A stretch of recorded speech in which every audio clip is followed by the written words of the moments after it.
Bien-être animal et écologie vers la transition.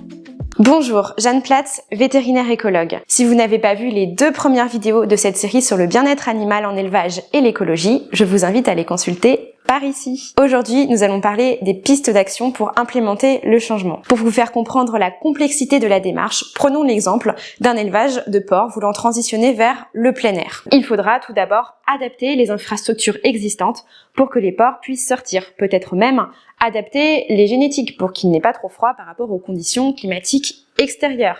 Il faudra ensuite former les éleveurs à cette nouvelle gestion d'élevage. Il faudra peut-être aussi adapter l'alimentation des animaux et bien sûr trouver des nouveaux débouchés pour ces produits qui seront plus chers. Pourquoi plus chers? Eh bien parce que l'éleveur aura diminué son nombre d'animaux élevés et donc diminuer le kilo de viande produite. Il faudra donc augmenter le prix de la viande au kilo. On comprend alors la nécessité de dialogue et de concertation entre tous ces acteurs de la filière et que ce n'est pas si simple. Alors, comment faire? La solution la plus simple consiste à répercuter ces investissements à l'échelle de tous les maillons de la filière, ce qui inclut le consommateur. Dans ce cas, il est nécessaire de monter des filières qui valorisent le travail effectué aux yeux du consommateur. Mais on peut penser à d'autres leviers qui permettraient d'éviter de peser sur les revenus des ménages les plus modestes. Par exemple, respecter la loi Egalim qui impose en restauration collective l'utilisation de 50% de produits durables et de qualité, dont 20% issus de l'agriculture biologique. On pourrait également généraliser le paiement des services environnementaux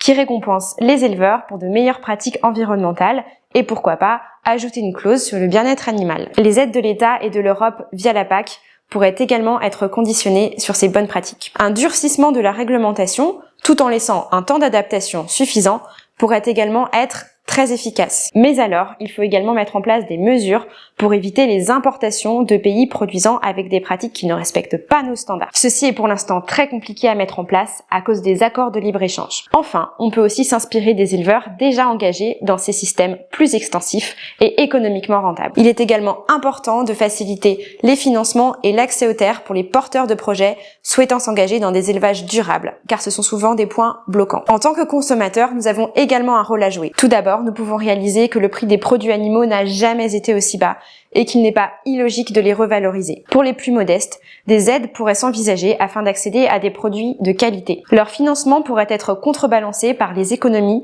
réalisées sur la potabilisation de l'eau ou encore sur le système de santé. Mais le plus important serait sans doute de changer de paradigme et si le budget alimentaire n'était plus notre variable d'ajustement. Pour conclure, vous avez vu qu'une meilleure prise en compte du bien-être animal et de l'écologie dans les pratiques d'élevage était en fait multifactorielle. Bien évidemment technique, mais également économique et surtout politique. Or, ce dernier secteur se doit d'écouter l'opinion publique. Nous avons donc un véritable bulletin de vote avec notre carte bancaire. Sur ce, je vous laisse et à bientôt avec Biodiveto.